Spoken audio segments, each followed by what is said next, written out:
All right, well, I think I'll go ahead and get started. Thanks again, everybody, for joining. Today, we are going to hear from 4 of our bachelor's MSPH students who are finishing the program this term.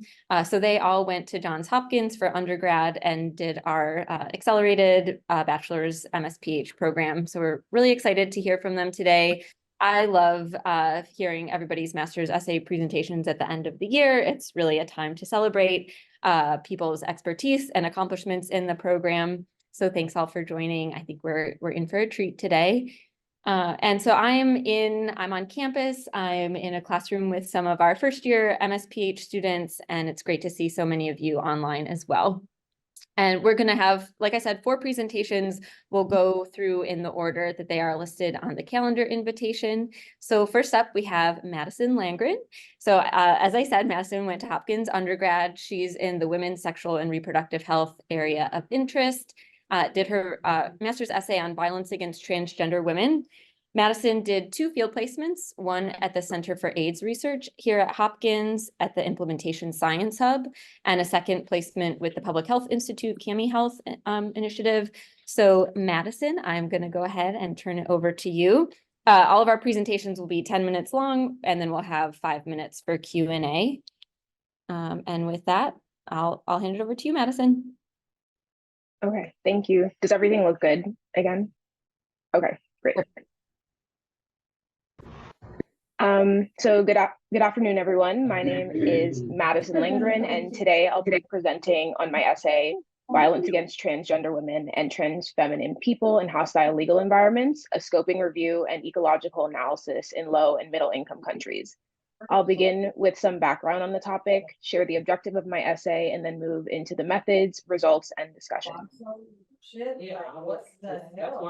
So violence is an incredibly prevalent reality for transgender people globally, as nearly half of trans individuals report experiencing violence in their lifetime. Countries in Latin America and the Caribbean bear a disproportionate burden of this violence, accounting for about 3/4 of all murders of trans and gender diverse individuals across the world. Violence against trans people is particularly rampant in Brazil, where 1/3 of all murders of trans and gender diverse folks occur, and trans women face the most fatal violence, comprising 94% of all murders of trans people. Research has demonstrated a bidirectional link between social norms and law, where law can be understood as a product of culture and culture as a product of law. And countries with legislation that discriminates against trans and gender diverse individuals have been associated with more violent conditions for these groups, demonstrated in a comparative legal study by Critz. The relationship between law and violence against transgender women is further explored in my essay. The primary objective of my essay was to determine whether country legal environment is significantly associated with a change in the prevalence of physical and sexual violence against trans women in low and middle income countries. Based on the existing literature, I hypothesized that estimates of violence prevalence would be greater in contexts where there was more severe criminalization of transgender populations.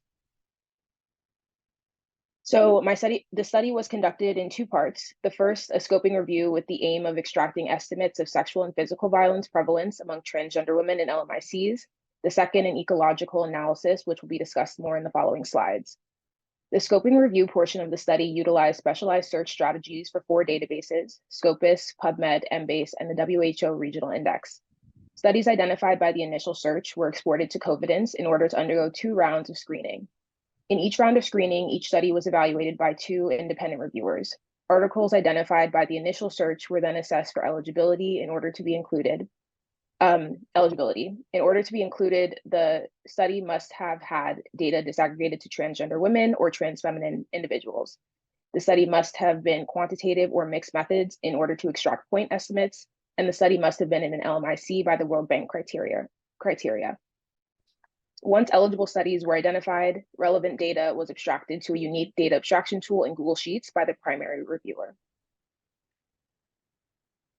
Using ILGA World's Trans Legal Mapping Report from 2019, we coded country legal environments for trans and gender diverse individuals in those countries identified by the scoping review. The 3 categories of criminalization were: 1, no criminalization, where no laws against trans individuals were reported; 2, de facto criminalization or criminalization of trans individuals in practice; and 3, de jure criminalization, where explicit laws were used to criminalize trans individuals. In Brazil, for example, there are no laws used to directly or indirectly criminalize trans individuals, versus South Africa, where laws against same-sex behavior, sex work, and drug use are used to indirectly criminalize trans folks. Then compare both Brazil and South Africa to Lebanon, where laws directly criminalize men for disguising themselves as women. For the data analysis, we plan to perform simple linear regression models for country-level estimates of physical and sexual violence using legal environment as the predictor variable. Different models were run for both categorical and binary legal environment, binary being any versus no criminalization, as well as for both physical and sexual violence. Ultimately, the initial search identified over 2,000 potentially relevant articles, from which nearly 700 duplicates were identified and removed. 1,804 articles underwent title and abstract screening, and the majority were identified as irrelevant based on initial review. 231 full texts were assessed for eligibility, and over half were excluded because of their population, outcomes, or country. Finally, 82 articles were identified for abstraction. The included studies represented seven major regions of the world. The most represented region was Central and South America, of which Brazil was the focus of 15 studies, followed closely by East Asia and the Caribbean. Study sizes ranged from 40 to over 4,000 participants, and participant ages ranged from adolescence to adulthood. Generally, estimates of violence were high across studies, and physical violence appeared to be slightly more prevalent than sexual violence. When studies reported perpetrators of violence, these typically included groups such as police, family members, clients, partners, friends, and strangers. Results from the various ecological regression models showed no statistically significant difference in violence victimization of trans women between country legal environments. Despite the lack of statistical significance in this relationship, the analysis did reveal 2 additional points.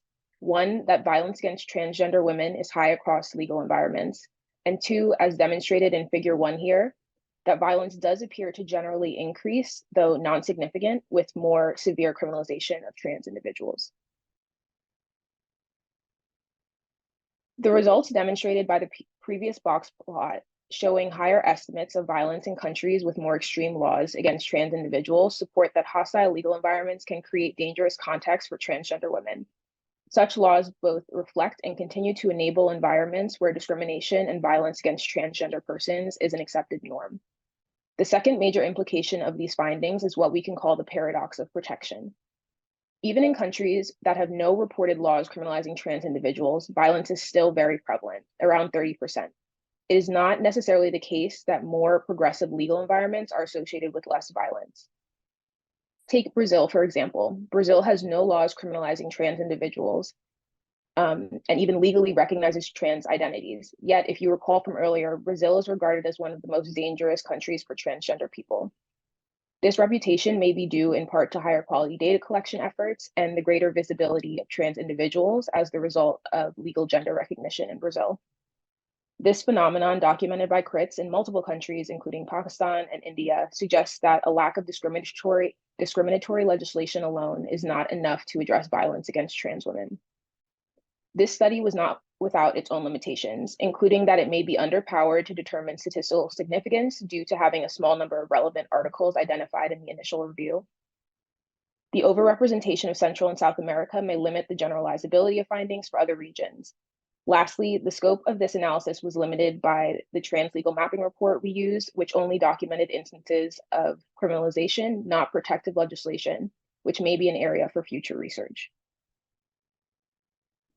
In light of these implications and limitations, a multifaceted approach to mitigating violence against trans women in LMICs must be taken. Such an approach should include, but not be limited to, the following: conducting higher quality data collection on violence perpetrated against transgender women, studies testing the association between protective legislation and violence against transgender women to better understand the previously mentioned paradox. And at the policy level, legal gender recognition should be implemented internationally with the understanding of both the benefits and associated risks. Legal gender recognition has the demonstrated potential to improve health and quality of life for trans individuals, but also can increase their visibility in society. Therefore, it is not enough to enact legal gender recognition without efforts to also address deep-rooted societal bias and provide additional protection so that trans individuals can live their lives both authentically and safely. I would like to finish by thanking Dr. Rosen, Dr. Willie, Tegan Tumra, and Claire Tews for their contribution and support in the writing of this essay. It would not have been possible to do this without them. Finally, thank you for your attention, and I'm happy to answer any questions now or by email after the presentation.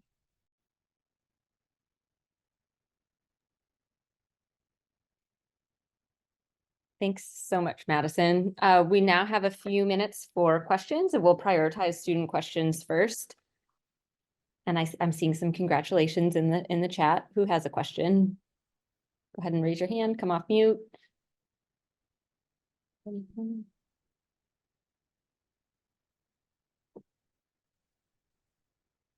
I can start with a question.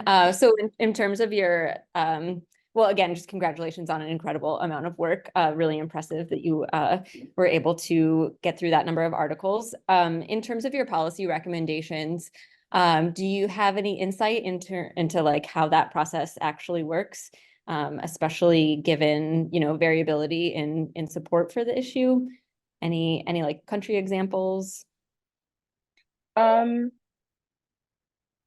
I can't think off the top of my head about specific examples, but it's definitely like an area for, I think because of the scope of this study being all like LMICs, I didn't really get the opportunity to dive deep into specific country contexts. So I think in the future, it would be great to focus in on specific country contexts and understand how to best implement the proposed recommendations.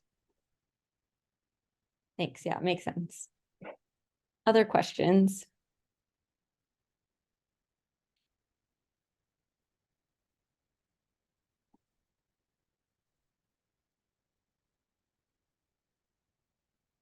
Okay, well, if not, I think we'll move on to the next presentation. Thanks again, Madison. So next up, we have Laura Rodriguez. Laura is in the child health area of interest, and she has her master's essay that she'll be presenting today on mental health challenges and current policies surrounding LGBT youth in the US. For her field placement, Laura went to the Puerto Rican Action Board, Family Services, Parents as Teachers. And so Laura, I will turn it over to you.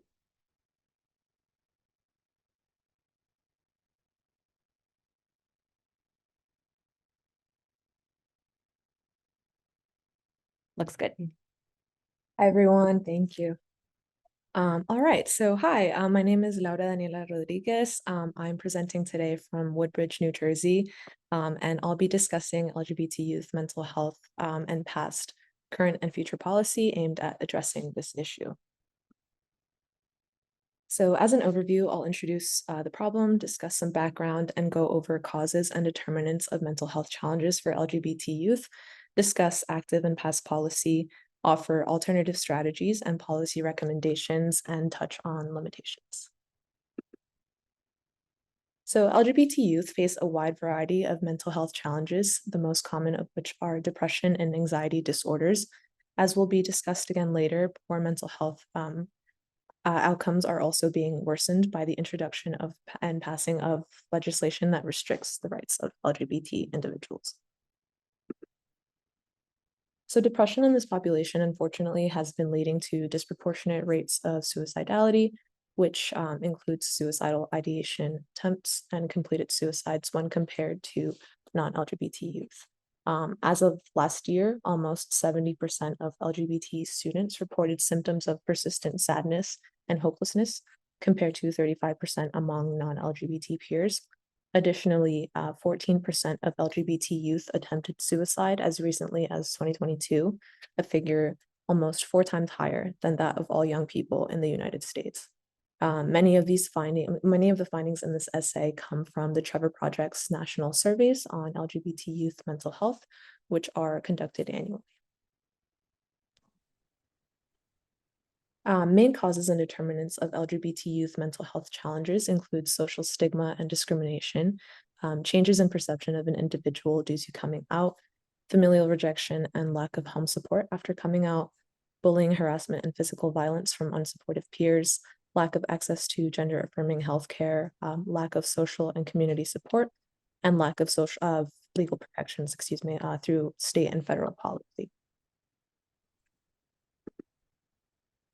On a national level, Title IX has offered legal protections against sex-based discrimination since 1972 and covers students enrolled in any federally funded educational program. Title IX's original language, though, does not explicitly reference sexual or gender minorities. However, in March 2021, President Biden signed an executive order that directed the U.S. Department of Education to expand Title IX protections to include these identities. As of 2022, however, 20 states, led by Tennessee, have challenged this, temporarily prohibiting federal agencies from including sexual and gender minorities in their applications of Title IX in those particular states. Regarding healthcare services for LGBT individuals, the Affordable Care Act has played a pivotal role in expanding access to both basic and gender-affirming services on a federal level. Through this law, legal protections against discrimination are offered for patients of federally funded health facilities and programs.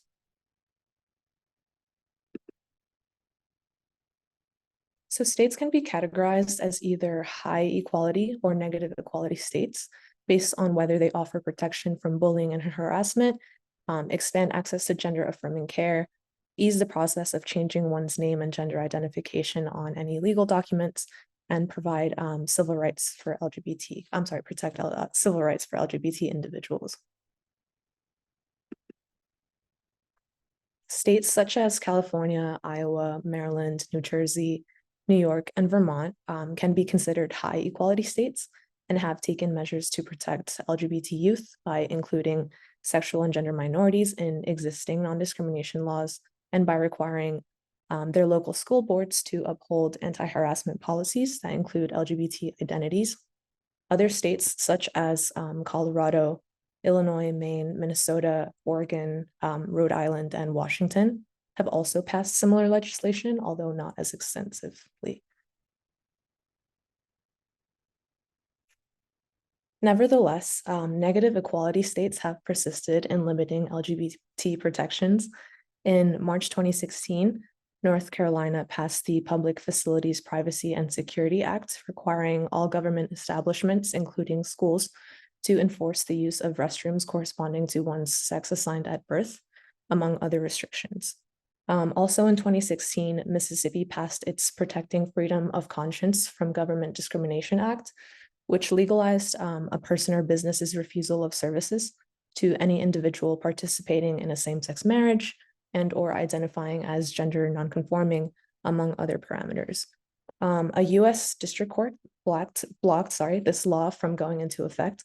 However, a year later, the Fifth Circuit Court of Appeals reversed this decision.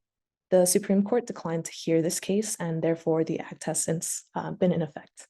Because of this law, queer youth in Mississippi can be denied insurance coverage and healthcare potentially. Lastly, in 2016, Tennessee passed Senate Bill 1556, which legalized refusal of services to LGBT individuals by licensed mental health providers in private practices. No legal challenges to this act have been attempted, and mental health services for a population already at high risk of needing them continue to be dangerously restricted.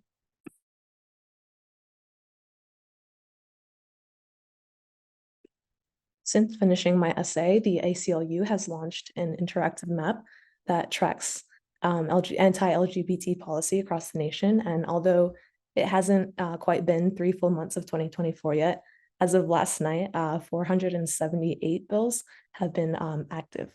These bills attack a wide variety of issues, including healthcare restrictions, expression bans, student and educator restrictions, and weakening civil rights.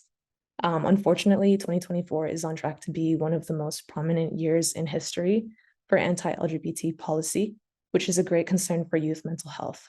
In fact, youth crisis support lines are reporting significant increases in text volume received in certain states on days in which anti-LGBT bills are introduced in those states.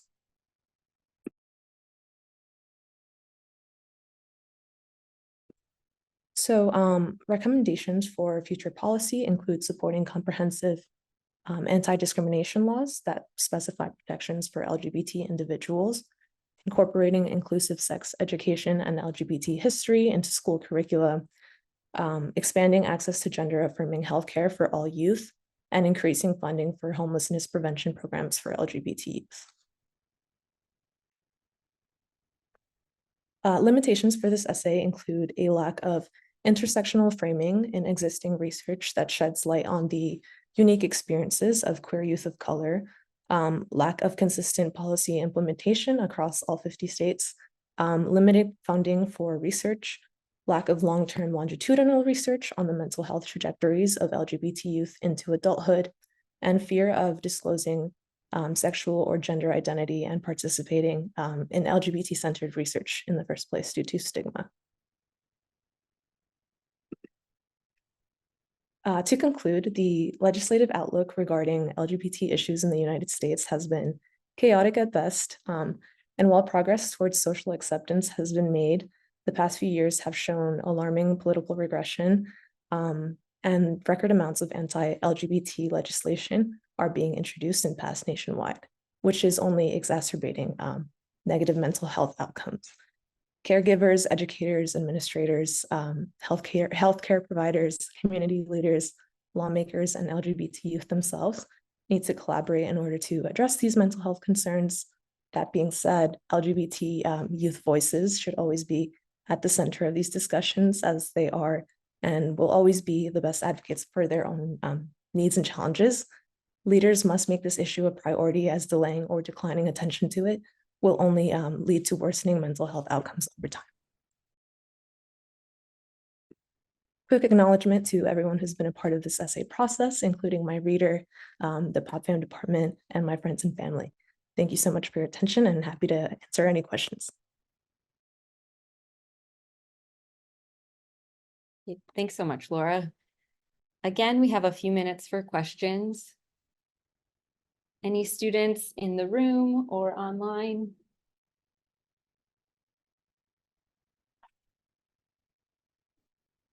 Emmy, do you want to ask your question, or I can? Sure, I can say it out loud. This was a great presentation of a really critical issue. I didn't realize just how restrictive things were becoming. So thank you for that information. But given this very difficult outlook, what types of short-term strategies or immediate strategies would you recommend?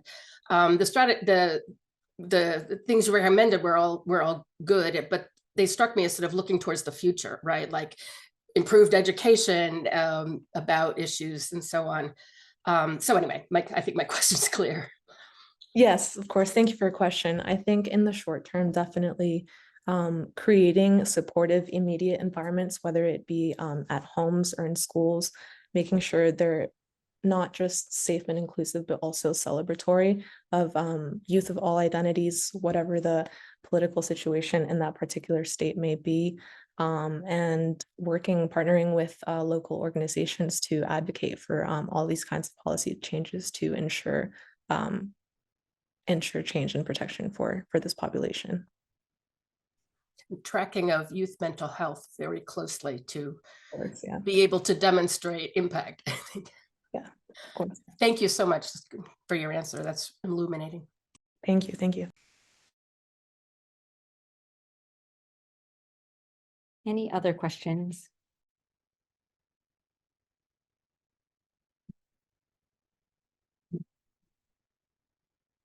Okay, well, thanks again, Laura. We'll now have a presentation by Ava Scatoni. She is in the women's sexual and reproductive health area of interest. Her essay today is on contraception and sexual activity in the trans masculine population. And for her field placement, Ava worked at the Boston Children's Hospital Gynecology Division. So Ava, I'll turn it over to you. Your slides look great. Awesome. Thank you so much. Also apologize if you can hear construction in the background. It's conveniently happening right outside my window, so sorry about that. But hi, everyone. My name is Ava. My master's essay was a scoping review on contraception and sexual activity in the trans masculine population. So just a quick definition to give some background on who I'm referring to when I'm saying transmasculine population. So the transmasculine population in this presentation refers to individuals who identify as transgender males or non-binary who were assigned the female sex at birth. Some background: transgender and non-binary individuals face a multitude of barriers in accessing healthcare generally, and more specifically, reproductive healthcare. Some of these barriers to accessing reproductive healthcare may be experiencing embarrassment of being examined, fears of rejection, stigmas, discrimination, and challenges with name and gender affirming services. And that's just to name a few. Additionally, unintended pregnancies do occur in individuals who are on the transmasculine spectrum, even while on testosterone. One study found that 20% of transmasculine participants who experienced pregnancy were amenorrheic on testosterone at the time of conception. Recent evidence also suggests that both providers and patients lack knowledge surrounding contraceptive needs and options among individuals who are transmasculine. For example, one study found that 31% of transgender men were unsure if testosterone therapy prevented pregnancy, and 9% indicated that a provider stated gender-affirming hormones prevented pregnancy. In the same study, 51% of participating transgender men stated a provider did not discuss contraception at all after initiating hormone therapy. Therefore, keeping all of this in mind, it's clear that a better understanding of the sexual behaviors associated with pregnancy risk and the needed knowledge surrounding contraceptive options in individuals who identify as transmasculine is essential. So for the methods of my scoping review, I used PubMed, Google Scholar, and Scopus databases. The search terms are listed here and revolve around the transmasculine population. So again, people identifying as transgender males or non-binary, and then also revolved around contraception and sexual activity. I limited the review to include peer-reviewed original research published from 2013 to 2023, conducted in the United States and published in English. Articles were included if they were conducted in a healthcare setting and focused on contraceptive knowledge, need, and/or sexual activity in transmasculine patients. So the initial search yielded 158 studies. You can see my Prisma diagram included here. After the removal of 35 duplicates, 116 articles remained to be screened. After abstract screening took place, 73 articles were removed due to a lack of relevancy, leaving 43 articles for full text screening. 26 articles removed during full text screening, 13 because they were in original research, 8 that took place outside of healthcare settings, 4 because they were out of scope, 1 because it was not focused on transmasculine individuals. So that left 17 articles to be included in the final review, 8 of which focused on contraceptive needs and/or knowledge, 4 focused on sexual activity, and 5 studies overlapped into both. So for the articles focusing on sexual activity, most found that over 30% of transmasculine participants were at risk for pregnancy based on sexual acts and sexual partners. An important finding was also that sexual behaviors and sexual partners varied greatly in this population. And then in studies assessing pregnancies, unintended pregnancies range from 0 to 6%. And then for studies focusing on contraception, generally individuals on the transmasculine spectrum had high knowledge of contraceptive options. Almost half of studies on contraception, however, reported contraceptive use being 50% or lower. Condoms were generally the most used contraceptive option, and this was sometimes cited to be because it was the option that was perceived to provide fewer reminders of the participant's natal anatomy, and it was not perceived to be interfering with testosterone. And these were similar reasons cited for a preference for implants as well. Gender dysphoria and contraception's role in potentially mitigating or worsening gender dysphoria was a common theme in the included articles. Additionally, lack of knowledge surrounding testosterone's place in a contraceptive conversation and its interactions with contraceptive options in both providers and patients was a common theme among these studies. Of the studies assessing testosterone as a hormonal contraceptive quantitatively, 4 found that 16% of participants or higher thought that testosterone was a form of contraception or were unsure about it.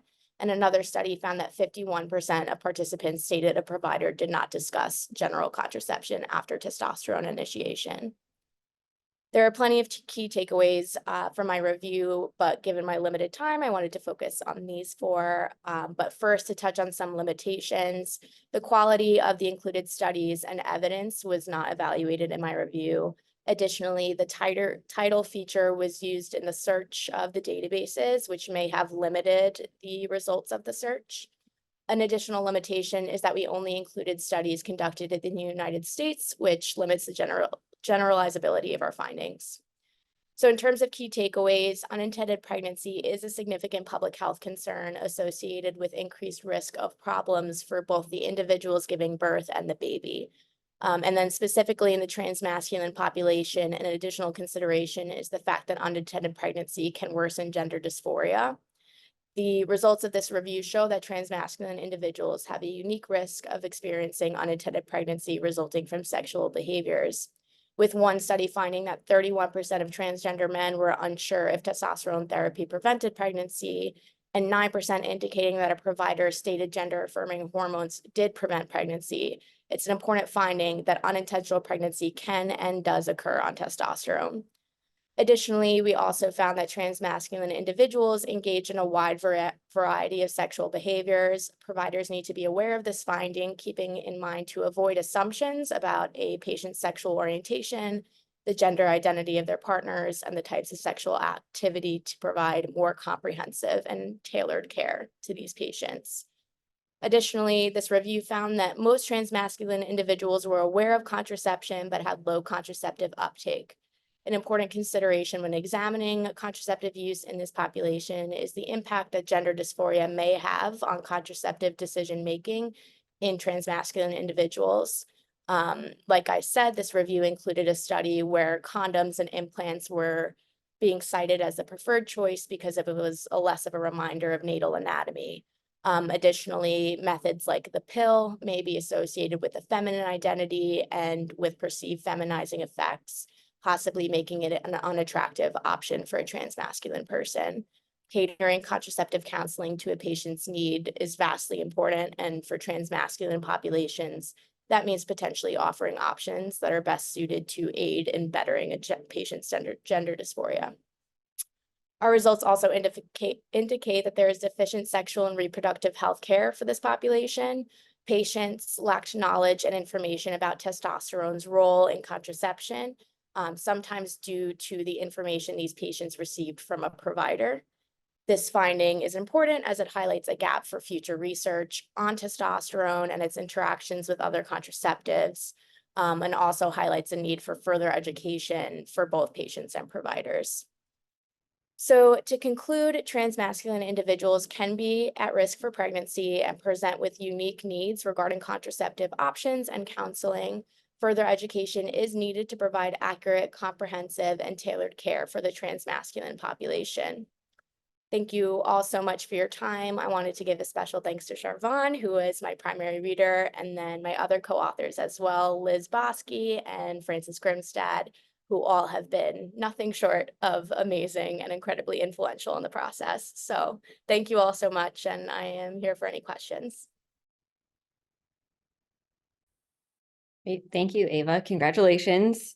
Learned a lot during that presentation. Who has questions? Susan?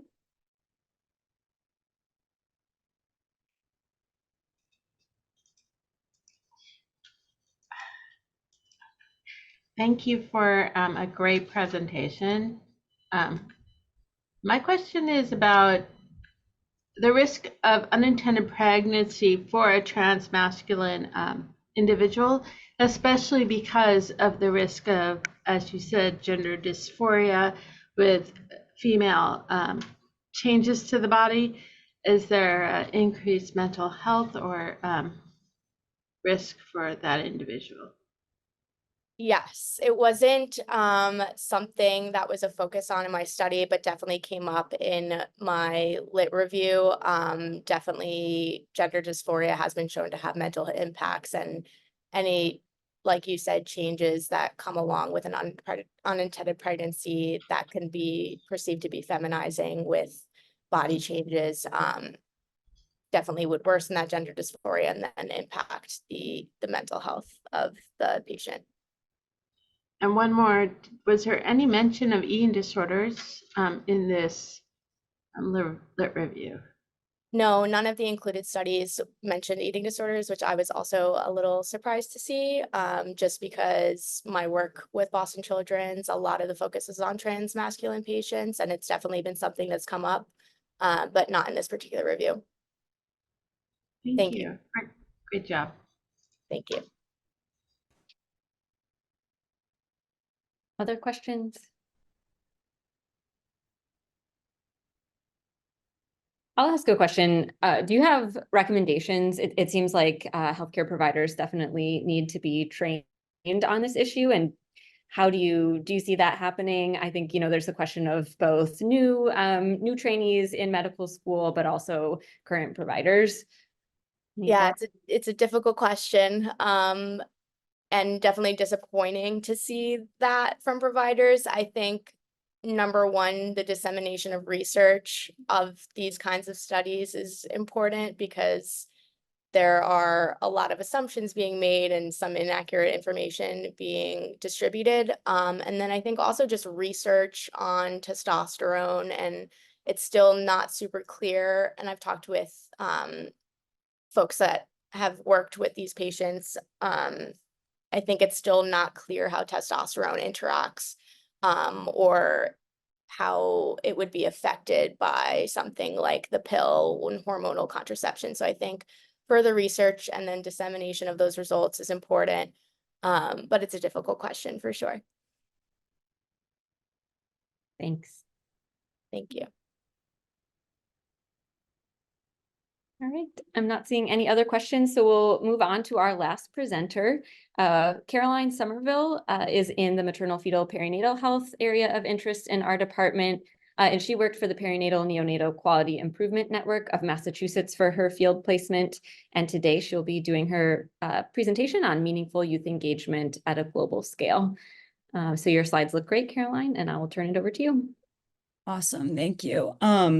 And just to clarify, this doesn't have to do with my field placement, but thank you all for joining me today. I'm going to talk about meaningful youth engagement at a global scale, a case study with USAID and JPIGO affiliates. This was attached to a research assistant role I did earlier this year. And thank you to my reader, Dr. Mamori. Okay. So just to give a little brief introduction on what this project has to do with, in recent years, there has been increased attention on meaningfully engaging youth in global health work and how to really empower youth-led organizations to be able to hold their communities and health systems and governments accountable. So that's going to be the topic of what I'm going to talk about. And the objectives of this project that I worked on were to assess progresses and shortcomings in USAID and JPIGO affiliates youth-led reproductive health work. So basically aiming to assess how well JPIGO did with their goal of meaningfully empowering youth-led organizations, elevating country voices, and exerting global leadership through technical assistance with these youth-led organizations. So to introduce the organizations that I'm going to be speaking about today, it's a lot of different moving parts, but Momentum is a suite of awards funded by USAID that focused on a lot of different aspects of health, maternal, neonatal, newborn, all the way up to adolescent and adult health. I'm going to be speaking about adolescent health and specifically youth-led social accountability. So Momentum operated in Southeast Asia and West and East Africa, and the main focuses were specific technical assistance, capacity development, and support of local governments. So really trying to get at technical assistance that wasn't broad scoping for everybody. It was really trying to assess what that exact organization needed and get at that. So Momentum worked through partner organizations, including the Torchlight Collective and JPIGO, which are both, they were the people who are actually doing the technical assistance with the youth-led organizations. The Torchlight Collective is an independent consultancy that works with just youth leaders, and Japago is a global health nonprofit. The two youth-led social accountability groups that I'm going to be speaking about are YSD, located in Machakos County, Kenya, which is Youth for Sustainable Development. Their focuses are youth participation, social accountability, inclusive approaches to youth empowerment, and YARA, which is Youth Advocacy on Rights and Opportunities. And they're located in Ghana, and they focus on family planning, sexual and reproductive health, and youth rights and advocacy. And the main event that I'm going to be talking about is the International Conference on Family Planning. So as I mentioned, this is part of a larger study. I worked on the qualitative side of it. So we had 6 respondents.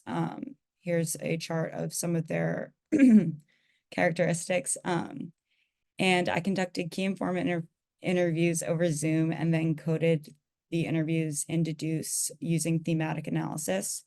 And key themes that emerged that I'm going to talk about are power and ownership in decision-making, innovative, unique technical assistance, and networking and visibility. So first, power and ownership in decision-making. As the interviews went on, it was clear that the project did a good job of identifying existing power imbalances impacting youth organizations in their technical assistance. So this could be anything from provider, patient, power dynamics, elder, parent, and youth, local government and grassroots organization priorities, and even the funder and the youth-led organization priorities. So, sorry. This is just a quote sort of exemplifying the power dynamic. And then one example of a success where YSD had successfully implemented a part of their project where they brought youth community members and providers into a neutral space to talk about sexual and reproductive health rather than having the youth go into clinics, because they had reported that there was an existing power dynamic that sort of made youth wary of being honest and sharing everything when they were going to the clinics because of social norms in their community.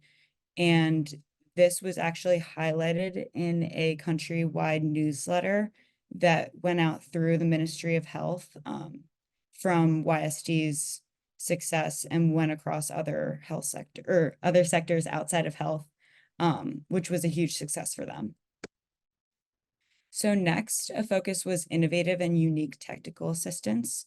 There were concerns about sustainability of short-term projects addressed through technical leadership, especially when thinking about youth-led organizations that are grassroots and kind of in flux. They're stacked up a lot against them when they're trying to get things done. So there was a concern about, after the funding period being over, if they would be able to sustain the progress they had made when the technical assistance providers were there with them. So one example of the success in this area was Momentum's use of the integrated technical and organizational capacity assessment tool with Yarrow, which allowed them to sort of do their own monitoring and evaluation, not only while Japago was with them, working with them, but after the funding period had ended, it gave them the skills to be able to continue doing that going forward, and is really just an example of the focus on capacity building and meeting youth-led organizations where they are. And then the final theme is networking and visibility. So it was clear that global events provided platforms for youth-led organizations to increase their visibility, exposure, and peer learning opportunities. So not only were they able to go present, learn from other organizations, and kind of like network and talk about problems that similar organizations were facing and how they were addressing them, but it also gave them greater reputability as an organization to be able to say, we had someone present at ICFP, and it gave them more confidence going back into their communities and continuing their work. However, there's a challenge of tokenistic youth involvement at these global health events.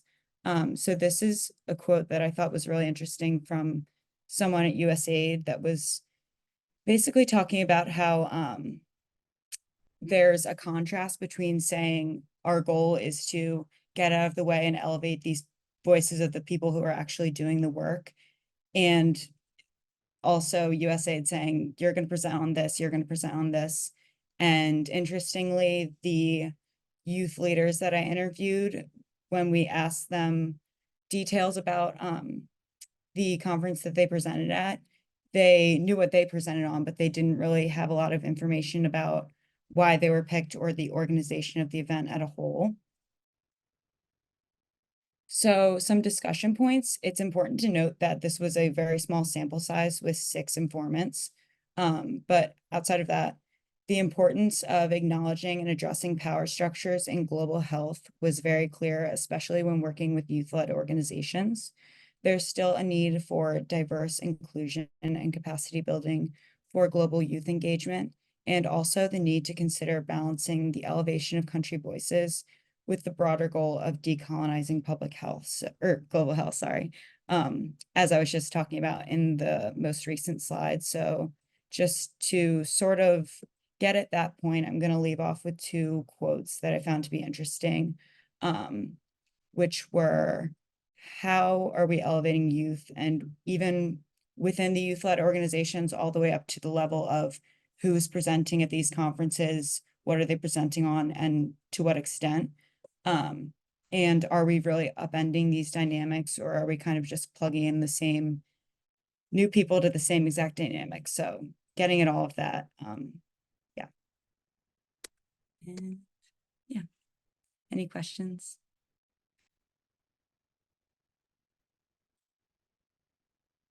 Thank you, Caroline. Great job. Who has questions? See some congratulations from Charvon.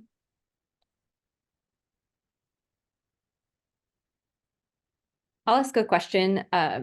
If you could have done more interviews, who would you have selected? Definitely more representatives from the youth-led organizations. We only had 2, and one was from Yara and one was from YSD. So while that was great, I think it would have been really rich to have more perspectives, either within those organizations or from some other youth-led organizations. Makes sense. Other questions?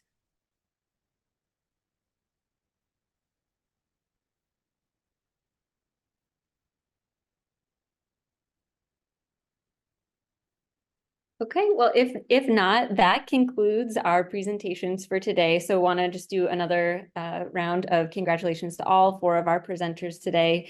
I think especially for our first year master's students joining us, you gave some great examples of what the end product looks like and sort of different types of essays. I learned a tremendous amount of new things today, so thanks so much. Congratulations also on graduating, and we're excited to see what you do next. So great job, everybody.